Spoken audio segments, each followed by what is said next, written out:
Welcome to Crappie Hippie at the Bench, an informational video series on how to tie jigs, flies, and create your own fish-catching baits. Brought to you by Glasswater Angling for a Better Outdoors, makers of lead-free fishing tackle. Find us at glasswaterangling.com. And now, here's Crappie Hippie at the Bench. Hey everybody, thank you for joining me today on Crappie Hippie at the Bench. All right, this is going to be like a little series within a series called What Kathy Brought Me. I have the coolest wife ever, and I hope you do too, or coolest partner ever, or whatever, you know, because friendship and relationship and all that stuff is awful special. She don't get fishing. She don't know a whole lot about fishing, but she gets me. She gets me in all kinds of ways that surprise me and delight me, and she brought me this stuff the other day and asked me, hey, could you use this with your fishing? I got it at the flea market store, and it only costs $2 or $1 or something. So I thought, wow, that kind of looks like, you know, I mean, I know it's polyester, and I tend to be a natural materials guy.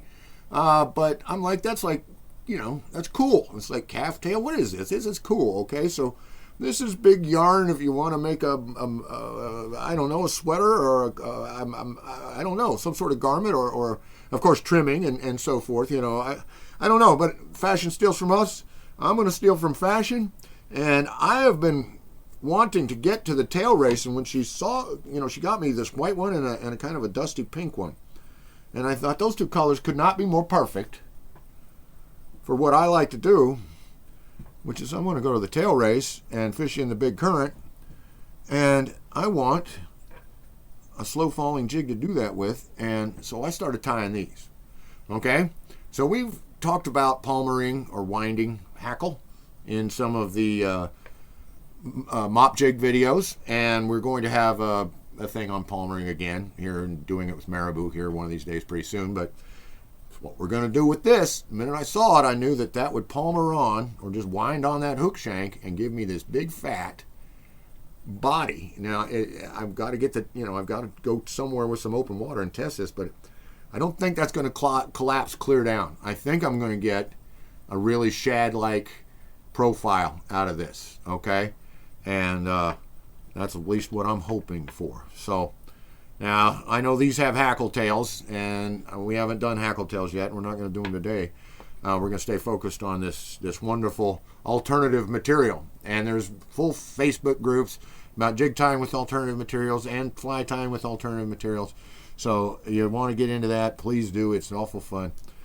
Just get on to Facebook and check it out. All right, let's get the eyeballs on. And let's tie us a big puffy bugger jig, another type of bugger jig. We're going to make this out of crazy yarn that Kathy brought Crappie Hippie because she loves him so much. And here we go. Now I got me in here, you know, well, it's a big hook for me, being a panfish guy for the most part. Although I love bass fishing, I'll fish for anything. I love trout fishing. I just don't know enough about it because I live where there's no trout unless they come off a truck. And that's not my bag. But anyway, what I got is a 1/4 ounce jig head on a 1/0 Matsuo, the old-timey Matsuos that you're getting really hard to find because Matsuo America pulled up stakes, went under, however you want to say it. Now, and so that we don't get the hooks over here anymore. They're sickle hooks. I use Mustad skipjacks now. But I didn't have any in this nice big 1/0 size to make these big 1/4 ounce heads, and that's what I'm going to want if the current is at a certain level. I'm going to need some, you know, tie on a pair of these and have a 1/2 ounce presentation. You might need that. Okay, so now the jig is upside down. So I'm going to put 2 colors in the tail. So I'm going to take this. This one's been half used, which is fine because all I'll do is just use the other half of it.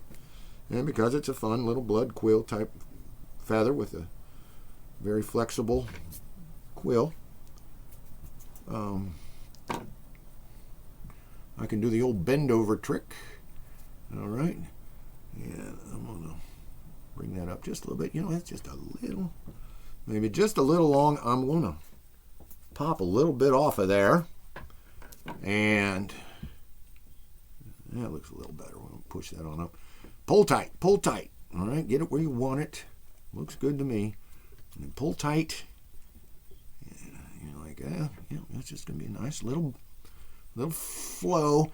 It's because I'm using this fluorescent yellow head, which I bought this paint. It was a really good deal. I got it from Prismatic Paints or Prismatic Powders. And, it is a fluorescent. It's just a little more, Thunderbird yellow, or cream yellow than I want. So I am going to go back to them and buy some more paint because I don't dislike this. But I want a really hot fluorescent yellow. Okay, I'm going to tie that in there like that. And that's just the right size using the same method. Now, that was not a blood quill. But the top, that was a half-used quill that we did in the other video. And it had just enough for this. And the top of it was nice and flexible. So I could use the method. All right. And I'm really tighten. Oh, yeah. And now I'm going to hit. I'm going to put a stop hitch so the stuff can't back up on me. I only did 3 turns on that. I'm serious. You can put them 3 turns in there.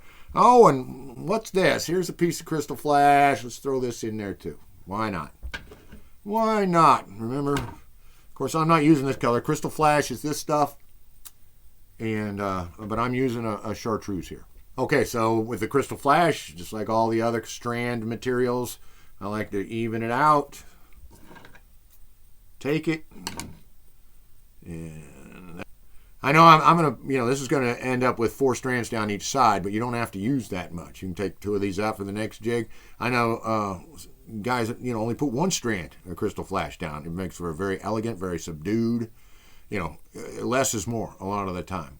But for this big presentation in this busy water, I'm going to go with this. Okay, so you bring it down, lay it on top, and we'll do more on messing with crystal flash and some of this stuff. But then we gather it all back here together, okay, and both sides, and you can just kind of hold on to it, and you do it just like that, and you'll get 2 nice side streaks of crystal flash. Now, you can move it around. You can put it on top. You can put it on the belly. You can put gobs of it. You can just put a single strand. It doesn't matter. You're here to have fun and do it your way. That's why you started tying jigs in the first place, baby. All right, so now we're going to come back here, and we're going to tie in a big piece of this stuff. And I am so excited to show you this. Now, this is crazy material to work with. And I'm going to take some of this off. Some of this. It's very tough material, too. You're going to need a sharp scissors. I think it's going to have wonderful action in the water. But I think this is, polyester. It is tough. I mean, it's made out of basically plastic. So we're not getting away with being a big natural guy today. We got, but there's nothing wrong with synthetic alternatives. Fishers are not the ones putting all the dang plastic in the water. And we do a good job, I think, most of us, of trying to keep it out of the water. Quit using plastic water bottles if you possibly can. I know there's people that live places where they've got to use them, but, use as little plastic as you can. I wear all cotton clothes now. I have to be 100% cotton, 99% of my clothes, because I can't stand the idea of all that polyester getting washed down into the, out here in the Flint Hills, we've got microplastics out in pristine streams that have been, that you can't even believe. Anyway, that's my spiel on the environment.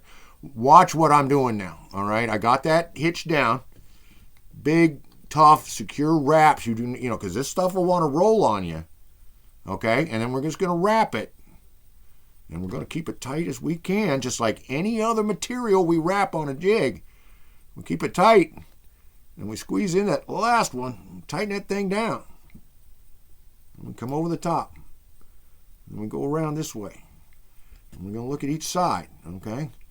And then, now you tell me that isn't super fun, okay? And this is not thread this is on. This is like on a piece of, heavy thread, or it's like a piece of rope, okay? You're going to need sharp scissors, and you're going to need to cut well. Okay, now I'm going to, boy, those Mazzul sickles sure are sharp. I'm going to bring in several wraps here, make sure I got the end of that down.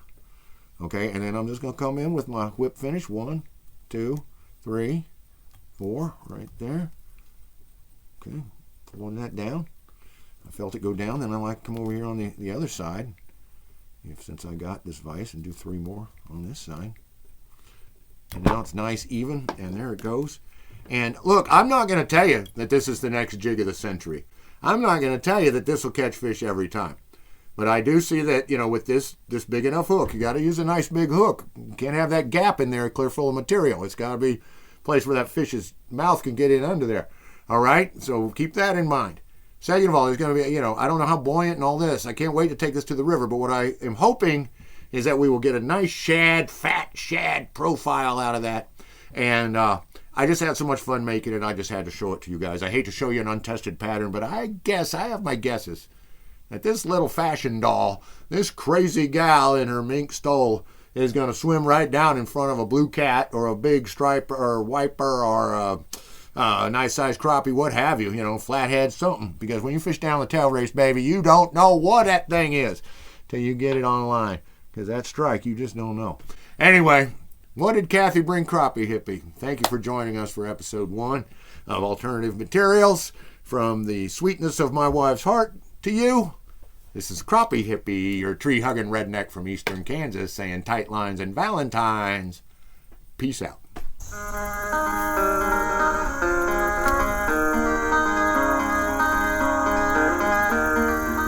Thank you for watching Crappie Hippie at the Bench.